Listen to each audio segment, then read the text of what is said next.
We're going to continue that custom this evening. Excuse me.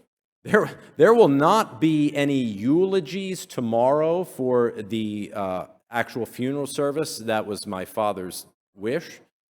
So we have asked a number of people to share briefly this evening throughout the course of this visitation time. And we've asked people who are representative of various spheres of my father's influence. And we are going to have those recorded. So unless you stay all night, you're not going to hear them all here. But they will be recorded, and then they will be put on the Bishop Cummins Church website for people to listen to at a later time. And I'm wondering if we could begin with Doctors Woreta and Mogus. Are they within earshot? I saw them just a few moments ago.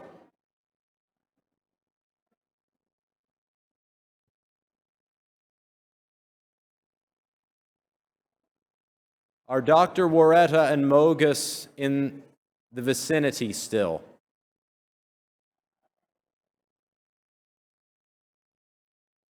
Well, I'm not seeing them right now, so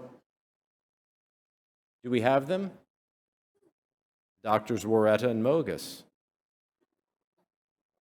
Okay, so they are here. Okay, they are coming.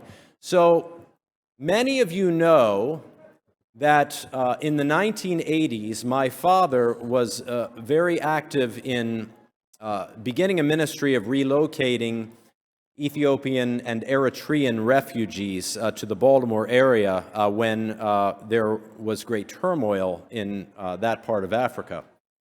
And during the course of that time, my father came to know Dr. Woreta, who was already here in the Baltimore area, and then not too long after that, Dr. Mogus. And they have been very attentive to my father over the years, not only as good friends, but also as personal physicians. And so they got him to almost 90, so that says something. But my father eventually was able to aid them in the establishment of an Ethiopian Orthodox church, which originally met here at Bishop Cummins. Is that correct? And some of you may remember that we would come in on Sunday mornings sometimes, and there would be the incense still lingering in the air from the Ethiopian Orthodox service on Saturday evening. So they lay the incense on pretty heavy. So I also have a wonderful CD of Ethiopian liturgical chant that I should have brought tonight, and I could have played it as you walked up. But eventually the church moved to their own building in Gwyn Oak, and they are there, and they are going very strong. And the last I heard, they're bursting at the seams and need more room. So, but I'm delighted to welcome Dr. Woreta and Dr. Mogus to come and share their reflections of my father. Thank you.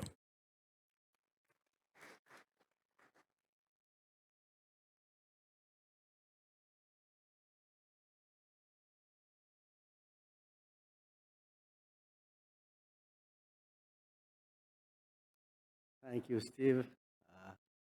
Pat Cox. The Lord has taken his servant to be with him, to cherish him.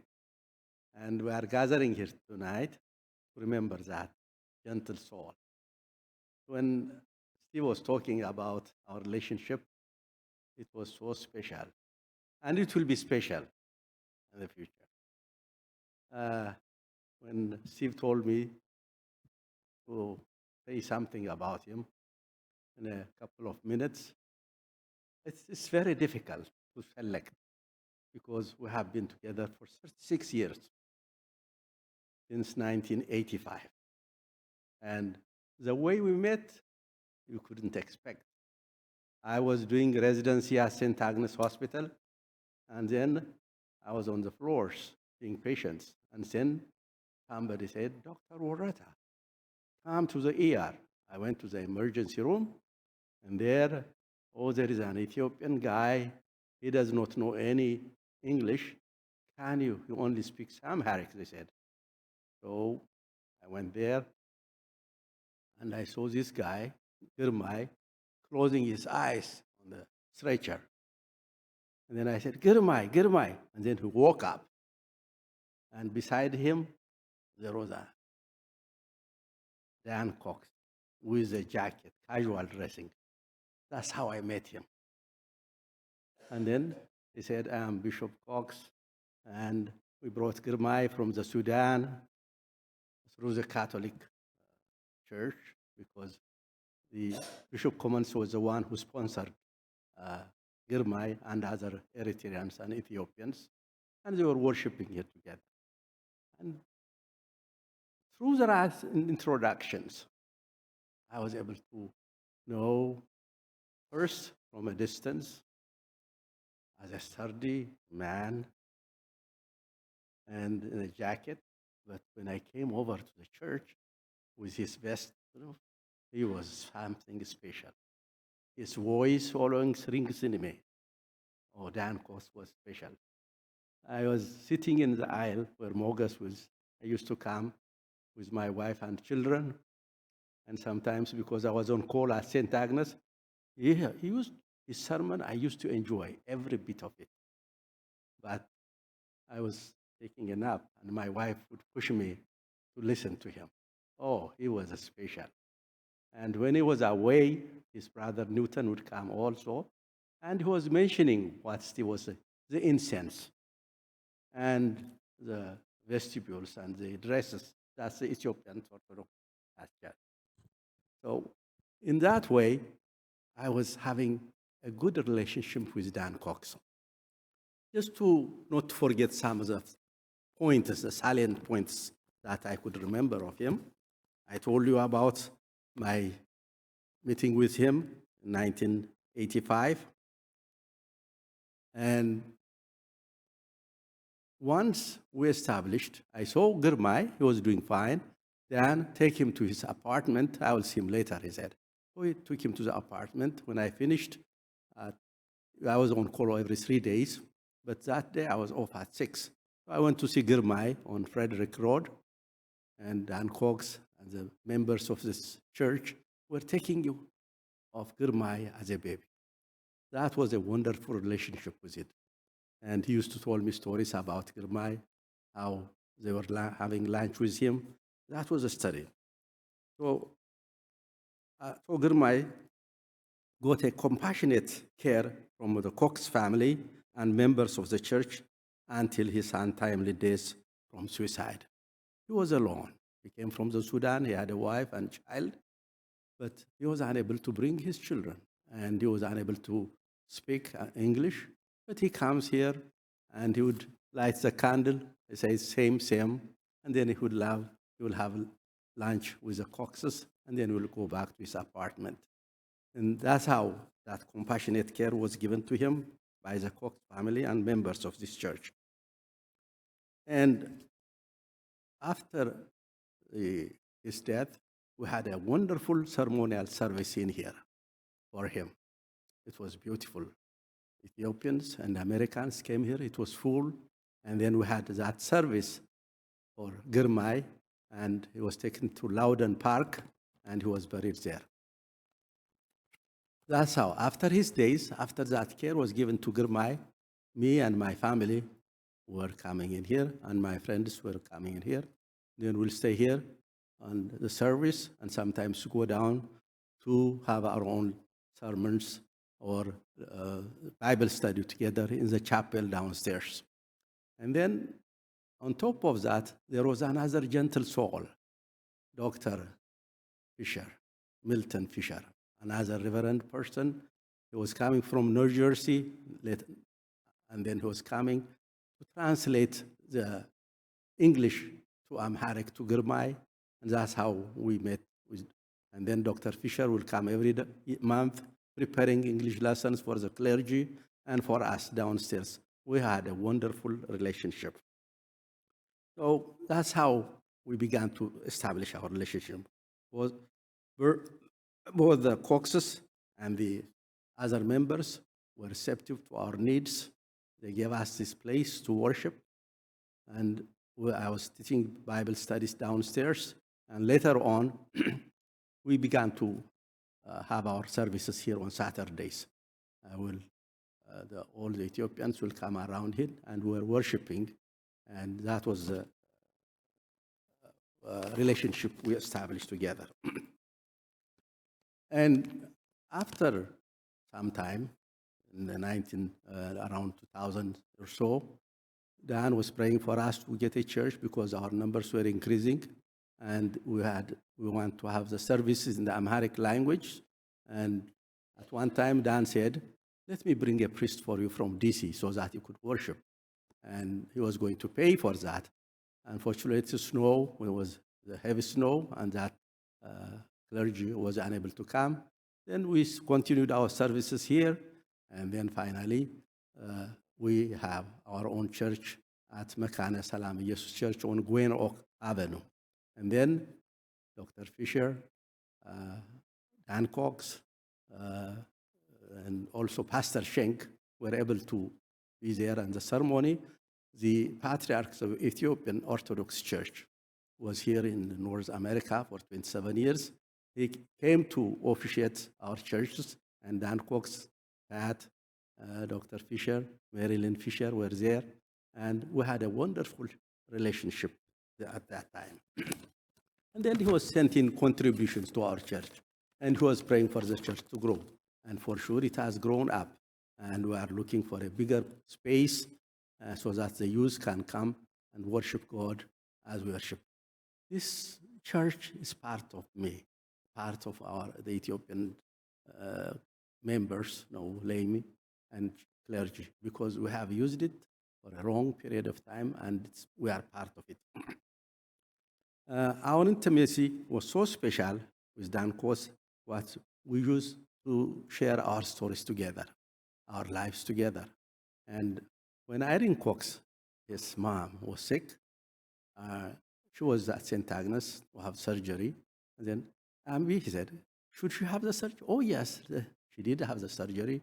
She stayed for more years after the surgery, and we used to visit her in a nursing home on Liberty Road. And we used to gather and pray together in Amharic, sometimes in Ge'ez, an ancient Ethiopian language, which the clergy uses to this day, and also in English. And that relationship continued. Every Christmas and every Easter, I would go to Dan and Pat. We sit down together. We read the Amharic Bible, and they listen. I don't know. And he reads the English Bible, and we listen. And we had a really true fellowship with each other and with our Creator God. And that will be part of me. So the Archbishop Melchizedek, a good friend of Dan Cox, passed away a year ago in Auckland, and he was buried last Sunday in Ethiopia at Trinity Cathedral Church. He was the one who started that church a long time ago with the Emperor Haile Selassie, and it's a beautiful cathedral. And then he was buried there, and when Dan calls, "Can you say hello to Melchizedek?"